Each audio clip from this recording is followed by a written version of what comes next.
এই অঙ্কটায় বলেছে যে ট্যাঙ্কের 1/4 অংশে 135 লিটার জল ধরে। ঠিক আছে, তো এই অঙ্কটা এইভাবে করা যেতে পারে।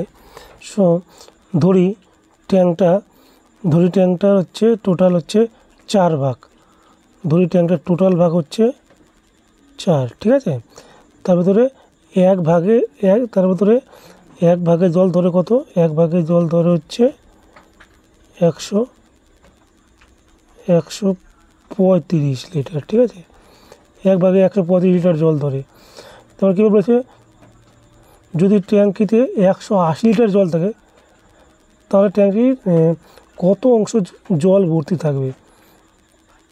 তো 135 লিটার যখন জল থাকে তখন ট্যাঙ্কটির 4 ভাগের 1 ভাগে জল থাকে। ঠিক আছে, 4 ভাগের 1 ভাগে জল থাকে। এবার ট্যাঙ্কটি যখন 180 লিটার জল ভরতে থাকবে তখন ট্যাঙ্কটি মোট কত ভাগ জল ভর্তি থাকবে? তাহলে সেটা ধরার কীভাবে বের করবো? 1/135, অর্থাৎ 135-এর মান কত দেওয়া আছে? 1 দেওয়া আছে। বের করতে হবে 180-র মান, কারণ যেটা দেওয়া থাকে সেটা নিচে দিতে হয়। ঠিক আছে, কারণ 135-এর মান দেওয়া আছে, তাই 135 নিচে, 135-এর মান কত? 1।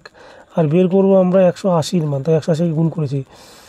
ঠিক আছে, তো এটাকে কাটাকাটি করলে বেরোবে। এটাকে প্রথমে হচ্ছে 9 দিয়ে যায়, 9 দিয়ে কাটাকাটি করবো। ঠিক আছে, 9 1-এ 9, 9 4-এ 13, 9 5-এ 45, 9 15 135 হয়। আর এখানে 9 20 হবে। এখানে যদি 5 দিয়ে করি, 3 5-এ 15, 4 5-এ 20, অর্থাৎ আমাদের বেরোলো 4-এর 3। ঠিক আছে, অর্থাৎ ট্যাঙ্কটির 4 ভাগের মধ্যে 4-এর 3 ভাগ জল থাকবে যখন 180 লিটার ট্যাঙ্কটিকে জল ভরা থাকবে।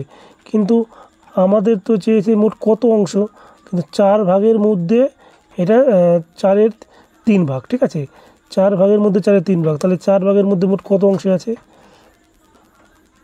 4-এর 3-কে 4 দিয়ে ভাগ করতে হবে। 4-এর 3-কে 4 দিয়ে ভাগ করলে উত্তর আসবে 1-এর 3। তো 1-এর 3টাই হচ্ছে উত্তর।